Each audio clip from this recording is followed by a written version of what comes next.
Hello everyone, my name's David and I've got the absolute pleasure of introducing Physio Matters First Steps. We are a group of student and newly qualified physiotherapy and MSK related professionals, and we really want to talk about the topics that matter to us.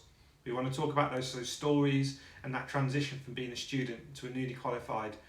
I'd like to introduce today's discussion, and that's around CPD, continuous professional development. I've noticed there's been an absolute ton of CPD being put out throughout COVID, and for some people that's been a really interesting and knowledgeable experience, and they've got a lot from it.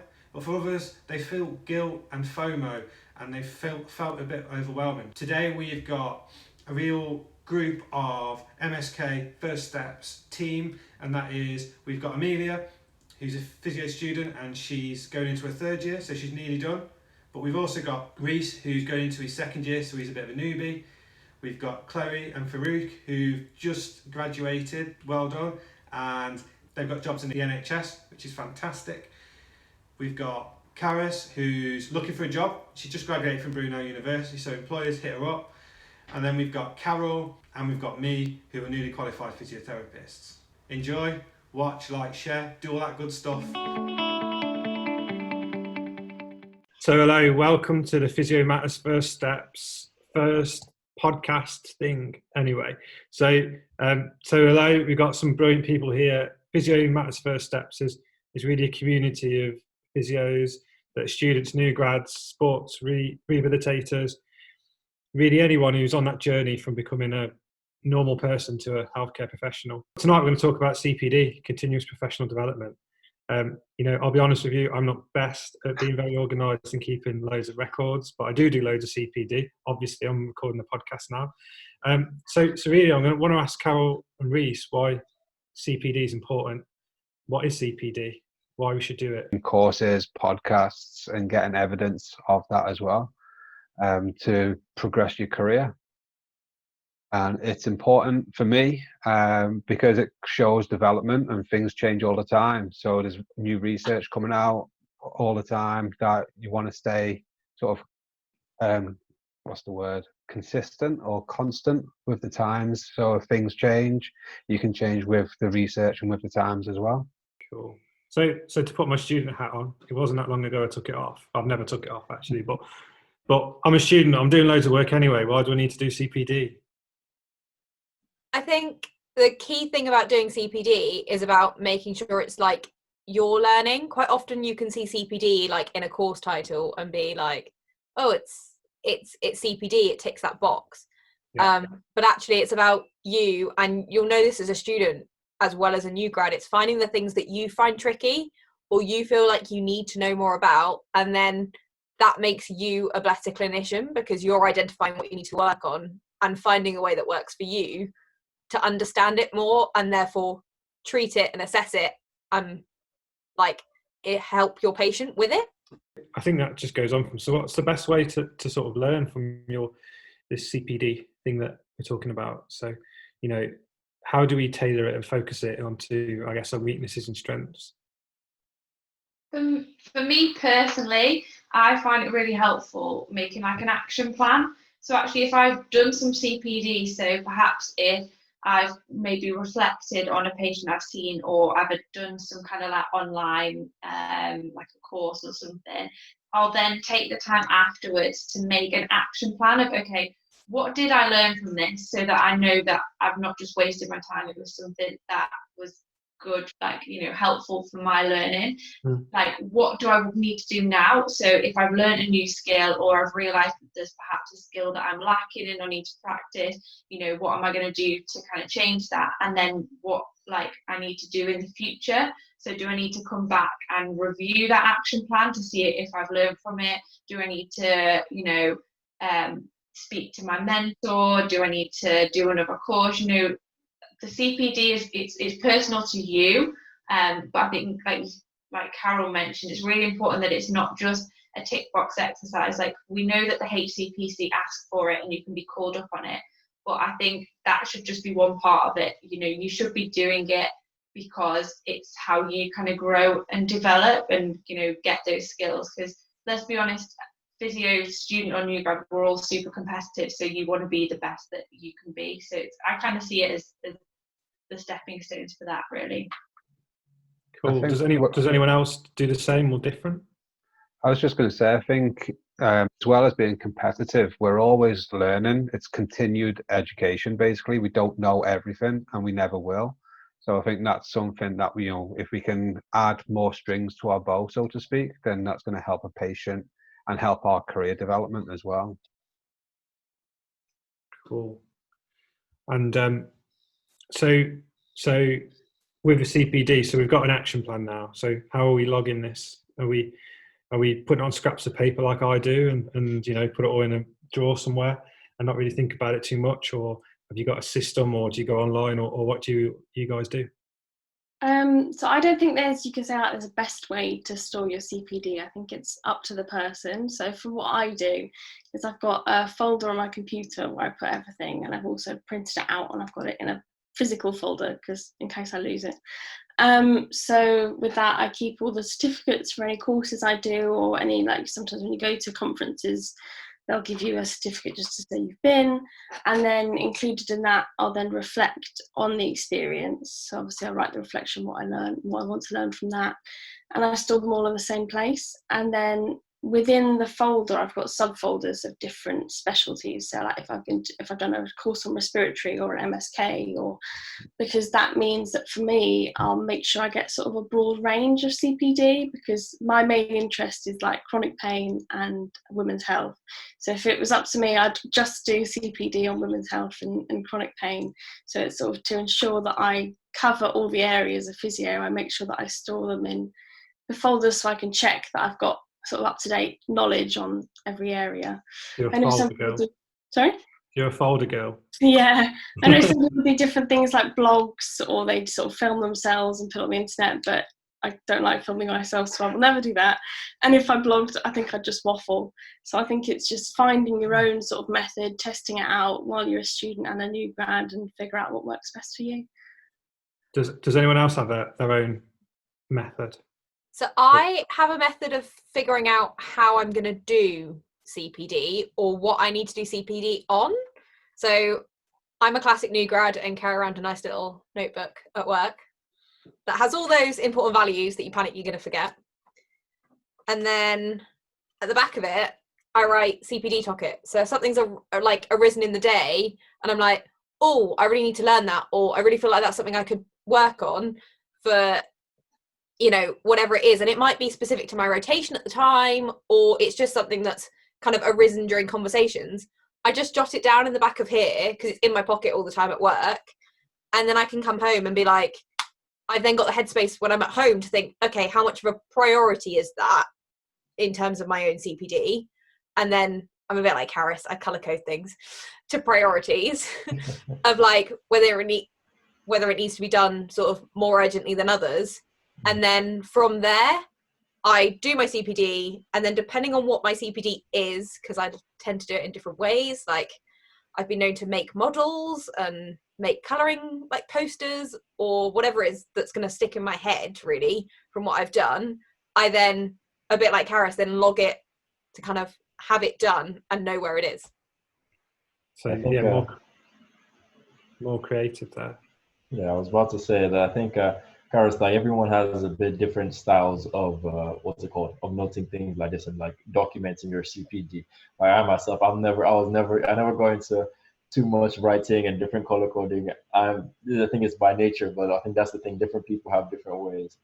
For me, myself, one way that I constantly do CPD and make sure that I'm actually learning from CPD, because a lot of the times you can get easily sidetracked into just doing it for the sake of doing it, because, well, as a physio, as a degree, you kind of have to do it, and then but you're not actually learning. I think making sure that every time you actually do it, and you can pick your CPD sometimes. You can pick the areas if you have specialty in. Because I know some people like sports, so they'll do a lot of things within that area because they know that's where they really want to focus. But some people prefer this. Although it's good to get a bit of it, I think getting a touch of everything, at least trying it out, is a good way to start. But then you can really develop on what you really enjoy, as opposed to, because I think it becomes a chore if you're doing a CPD and you're on, let's say, for example, I don't know, as I said, pelvic health, but you're not really interested in pelvic health, then you're not actually really learning from that CPD, if you get what I mean. You're just doing it for no reason. While you could be doing, I don't know, maybe working with a sports club or doing something like that, or something MSK which you really like, or something respiratory. That way, at the same time, you're learning from the CPD and you're making the best use of it. And long term, you start noticing that the more you learn the CPD, the more you can actually put it into practice, and it's not just something you're just doing for paper's sake, but you're actually doing it for personal improvement and development, as the name implies. To be honest, continuous professional development. I think that sometimes as well where it's hard as a student, isn't it? Because obviously you're not specialised in one area, or even as a new grad, you're rotating. You've got, you need to know your MSK, you need to know your neuro, you need to know your respiratory, which I know never changes, but your CPD might become kind of like more towards whatever area you're specialising in. But I think sometimes as a student, you can be like, whoa, I need to do everything, and like, where do I even start and stuff. And I know for me, it was sort of trying to break down things into, okay, what placement am I on? Focus it on that. A little bit of what am I interested in? So like for me, I'm quite interested in respiratory at the moment. So like in between finishing my degree and starting my job, I'm spending a little bit more time on that just because I'm interested in it. But I would say don't put pressure on yourself to know everything. As long as you're kind of doing a little bit of each one, and more like the basics, worry about going into like such detail, because I think a lot of the time on social media at the moment there's so much for students, which is great to see. You've got so much choice, but I think I fall into the trap of feeling like I need to do everything out there, and like you don't kind of pick, like it's all right to have a look at it all, but then pick, okay, what is most interesting for me, what do I need to learn more about, kind of try to, don't put that much pressure on yourself to do everything, is what I say. Yeah, because we've got to do like a portfolio for our university and like put it all in a special format. And at first it was just like, I've got loads of forms to fill out, I've got my placement, and the last thing I want to come home and do is reflect on my experience because I'm really tired from the day. And I feel like only just now, like going through it now, it's starting to make more sense. Knowing more about physiotherapy and how it all fits together, and thinking about what job I want to go in, like looking through everything, starting to make more sense and become more useful. So I think it's definitely a journey. Yeah, I think reflection is difficult anyway. It's a really, to some people it can be really, I guess some people can find it really easy, but I do find it difficult. Is there any way you guys reflect? I know it's quite a private thing, but is there any systems you use? I remember there was like different styles you could use when you was at uni, or do you just, I don't know, get a piece of paper and just write stuff? I don't know. So how do you guys go about that? So I'm someone who's kind of muddled through different techniques through my degree, and sometimes it's depended on where I am, what my educators are like, who I've got with me. So quite often as a qualified professional, I've used discussions in the office. Like you come out with a patient and you go, oh, what would you have done? Would you do the same thing? Kind of used almost a bit more of an informal reflection process. I know I felt like as a student, I was really structured, and I kind of did this solid reflection that I had to do in order to fit my mark scheme. And then I go and talk to my educator about it, because then I had to prove I'd done the reflection. Whereas I think you realise a little bit more when you're probably on that other side of the fence a little bit as a new grad, that sometimes you don't even realise you're reflecting. You're just having a discussion and working through ideas for a patient you're seeing. And then actually, like, when you go home at the end of the day, you're like, oh, actually, that kind of was a reflective session. I kind of was learning from that. And it's just as okay to have informal CPD than think of it as this always like set thing that we do. You had a really good example then of sort of the informal side of CPD, which is probably where I sit a lot of the time. And there's a lot to be gotten from those those conversations that you have, where you sort of clarify your thoughts or whatever. But we talked about logging it, so I'm interested in, does any of you guys use sort of like online resources? Especially if there's anything good for sort of students out there. Me, myself, personally, someone else probably give a better answer, but my my online logging of my CPD is in the form of my podcast, in a sense. When I'm Yeah. talking with some of the people I interview, or I just talk, like one of my recent episodes, just talking, it's also in a sense me saying what I'm thinking in my head and reflecting on my past experiences and things I've gone through, in a sense, so that in the later date, I can come back to it and listen and say, okay, so this is what I was thinking. How has my mindset changed, or what new things have I learned? Because learning is, as everyone knows, learning is continuous. You really never stop learning, and if you find out different ways to log it.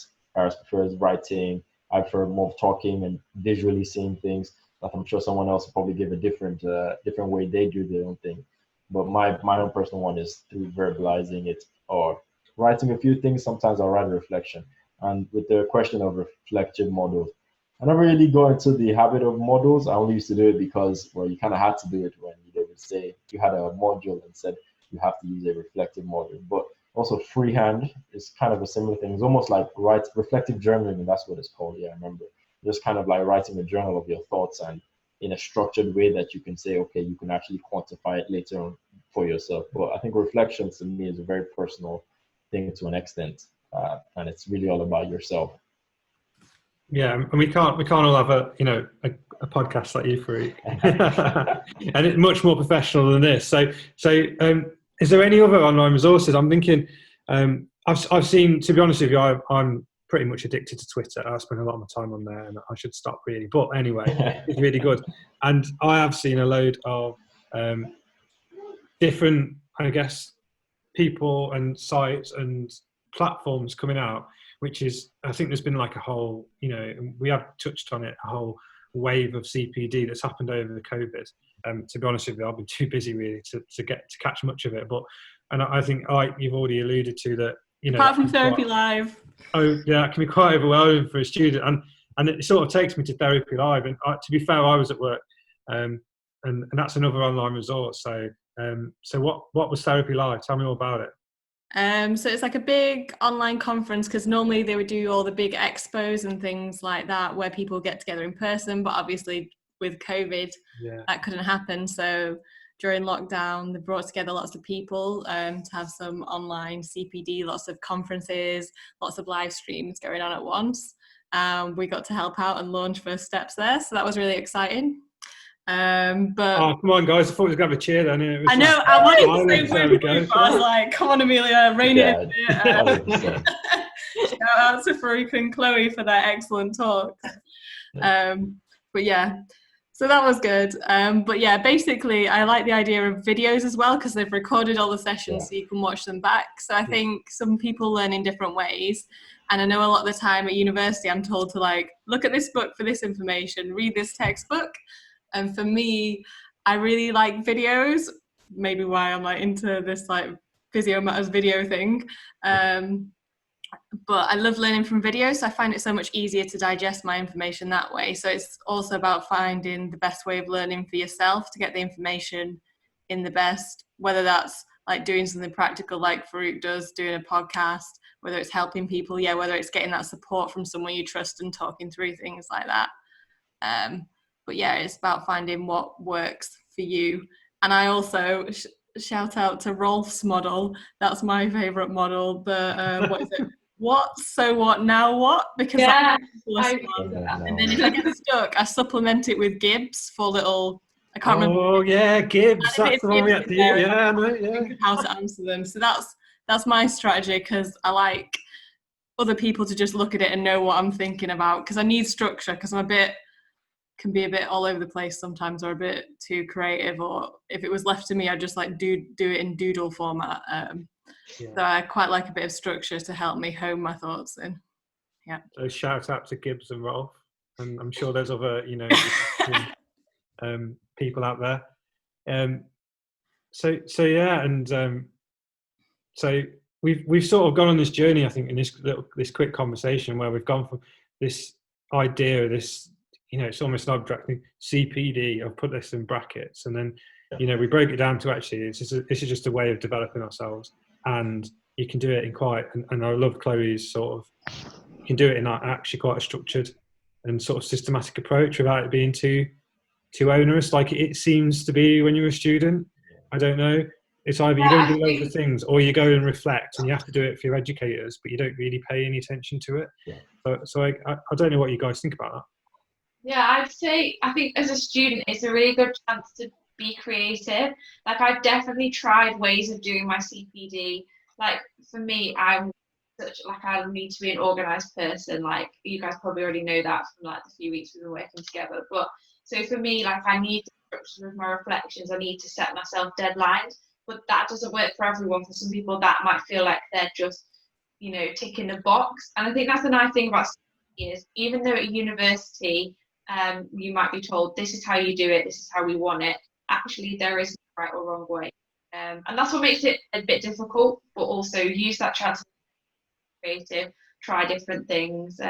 Rita probably back me up because you're just going into your second year, so I'd imagine you're kind of still trying to figure out what works best for you and what not. But I would say don't panic if you're still thinking I just don't feel like I'm getting anything from what I'm doing, because it might be that you've just not found the right way of recording it or, kind of engaging with it yet for you.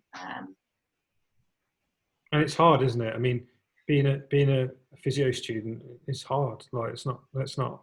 And then you're talking about CPD on top, and it's like how much, how many hours are in a day really, and and I wanted to really stress that because I have seen a lot of things out there on Twitter, and some things that really aren't relevant.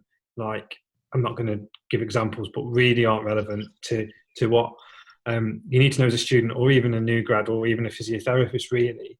And I just wanted to say that you don't need to put so much pressure on yourself. But I really like that idea of you can just develop in little ways, and it's also a good tool, I guess, to develop in that reflection side of things and think, well, how did that go? I think that's really important. I think also for me, I kind of worried about CPD in relation to my first job. I feel like at uni, like they drill home that this CPD is such an important part of you getting a job. And like, I know I really worried for handing over my CPD folder at my interviews being like, but it's not all like universal. There's not like an exact system to it. I've not perfected it. And actually that didn't matter at all. The fact that I made an effort and tried to reflect on stuff and tried to show I was learning from stuff was all they really cared about. Yeah. It's They're odd, not isn't it? expecting it to be perfect. Yeah, it's like you've just done a degree, and then it's like, oh, show me a folder with like your certificates in of like what course you've been on or something. It's like, well, I've just done a degree. Come on. Physiotherapy is not an easy degree. No, but I guess we've all got the same. We're all going for the same sort of things. So I guess you've got to try and sort of differentiate yourself from that other person. But at the same time, I think that there's no point doing these things unless you get something from them. Like you actually learn something, not just like we've said a tick box. So have we got anything else we want to say about CPD?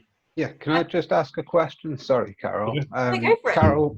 Carol mentioned before that she makes like models or does drawings and stuff. What actually counts as CPD? Because I've been doing like conferences and seminars, and I've had a day at a football club this year. So I'm guessing all of that can be classed as CPD, but also what else can be classed as CPD as well? I think it's like anything that furthers your knowledge. So all those things that you mentioned, like conferences, all that stuff counts. And then like even if you just listen to a podcast or you have a conversation on Twitter with someone, like when you join in those like physio talk things, I think as long as you can sort of reflect on it and say what you've learned from it and how you could use it in practice, I think anything can really count as CPD. And I think if you're looking for I think Harris nailed it. And if you're looking for something like documented in a sense, for as we said, for like jobs, anything like this, reflecting is always a good basis. Anything you do, as you said, anything you do, if you reflect on it, it counts as in personal CPD, but then it also counts as CPD for documentation and purposes. Anything, if you join a Twitter talk, that's CPD and etc. things like that.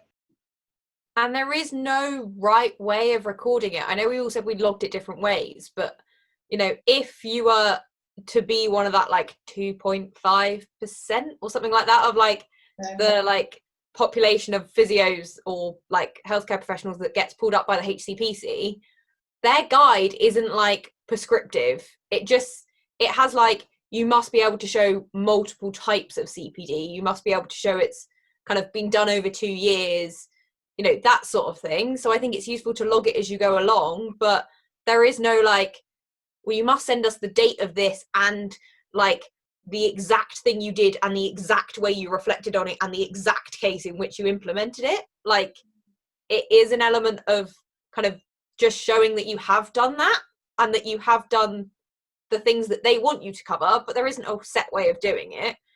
And it took me ages to figure out that actually, depending on what I do, depends on what my CPD learning outcome looks like. Does that make sense? Yeah. Do you think you have to have it written proof for when it comes for auditing purposes, or? Yeah, so they do. It's actually really good. I was just a couple of weeks ago, I was having a look on the HCPC website, and they've actually got examples on there for not just physios, all healthcare professionals, and it's definitely worth having a look at. So I had a look at like OTs as well, and like radiographers. It's interesting to see how they do it as well. But yeah, like Carol said, not one was the same, and they'd all use different things. But actually, the evidence they ask for, they don't ask for evidence of everything. They just ask for a selection of evidence of some stuff that you've done across the 2 years. So like you say, you might have a conversation with someone, or you might kind of reflect internally, and you know, that's your own personal CPD, and you don't have to record everything. You just have to record enough, you know, that you've got that evidence there. So yeah, don't feel like every CPD you do, you need to write it down and record it. You know, just do it periodically and keep on top of it. Do you think it changes much from when you're a student to when you graduate? Have you noticed a shift to those that have graduated and have started working as physios? David? So no, I guess in a way not, because you don't have to do these. I think we touched on it about this whole having to do it for placement and to show that them and to show that you've reflected on something, and you know, I think that is very tick boxy. And I think, you know, I think we all do it in our own different ways as a graduate. I think the thing I found really freeing as a physiotherapist is I can do things in my own way, and I can practice in my within limits, and you know, and safely and all that stuff. But I can do it in my own way, and I think that's really important. You know, so my CPD at the minute is I'm having some coaching and I'm just talking to a guy, and that's what all it was about. But I'm getting massive amounts from that. So you know, it doesn't have to be you know, watching a seminar about an ACL or whatever. It can be all sorts of things. You know, I guess it's just looking focused on that development. I don't know how Carol feels, but I think, you know, you can start to do things in your own way. I think also for me, I found that like I got it wrong. I'm going to just say that. Like, there have been times where I've got it wrong. Like, I've gone and done that CPD thing and then look back on it now as a qualified and gone, actually, what did that add to me? Or did that just feel like I needed to do it because it sounded interesting? And I think that's the other thing to remember, is that when we're talking about that transition, I think actually as you transition into a new grad and you find kind of your style of practice, because it is yours at that point, that actually you learn a little bit more just what CPD interests you or what CPD you're going to learn from. Yeah, and I also want to stress that I think there's a lot, like we've touched on this again, it's like there's a lot of pressure to do certain things for your CV, or you know, and I really want to stress that do something because you find it interesting and you've got a passion for it. Don't do it just for the CV or this is going to get you a job, because no, what's going to get you a job is the things that you're really interested in, you know. That's what I feel personally about that. So I think we've talked a lot about CPD, and my takeaway is really to be systematic and use it to drive your learning. And that's, you know, I think that was really brilliant from what Chloe said. I think what we'll do is we'll just sort of take our takeaways from CPD, and then we can have a really quick discussion about Physio Matters First Steps, which I'm really excited about. So just shout up. So my takeaway is that it can be anything. It doesn't have to be anything formal, like a course or a seminar, but it can be just, as you've mentioned, a Twitter feed, or Yep. Taking away something from a question that you've had in your day, in your job, going away and doing some further learning from that as well. Mine is make sure it's a style that suits you. So whether it's organizing your thoughts in a written format, using like a nice color coding system that works for you, whether it's pictures, whether it's a podcast, whether it's speaking to people, like whatever is the best way and works best for you to understand and get that information that you want and help yourself develop. That's what you've got to do. My takeaway is probably to be less stressed about getting loads and loads of CPD for like job interviews and stuff, and just doing that as much as you feel you can at the time, and the fact they're not actually that worried about how much you have, but that you've made an effort. Chloe? Oh, sorry, I've put it in. Carol, go on. I think mine is the fact that it's individualized, and to try not to compare your CPD to the person next to you. And I think that's really hard, but I think it is actually the key point, because CPD is only useful if it works for you. Yeah, and I think you keep with CPD, you just keep learning. That's the most important thing, and keep on trucking, as I always say, and that never really stops. I think I've talked to a few older people on this essay, but they're still learning every time. No matter how many years you're on, 10 years, 15 years, you're still gonna keep learning. So CPD is forever, really. And Chloe, what's your? Yeah, like I said, just be creative. Like there's no guideline for it, so yeah, do what works for you. Do what works for you. That's exactly right. So yeah, you do you. Yeah. So CPD, we've nailed it, I think. So Physio Matters First Steps. What's going on? Well, at the moment we're sort of just getting ourselves off the ground, aren't we? So this is our first video, so it'd be great for people to kind of send us feedback on it, good and bad. And yeah, I guess any sort of suggestions for future topics that you kind of like us to cover, and hopefully we can do that honestly. We've got quite a good spread of people that are just starting their student journey to 1 or 2 years into being a new grad, so you've got that whole kind of like journey there, which I think is quite a good niche. So yeah. Yeah, I think it's about having authentic conversations. It's really about those stories and those journeys that we all sort of find our own way on. So I think if we can be a voice in the middle of all that, I think that'll help, and it'll help us as well. How we get through it all.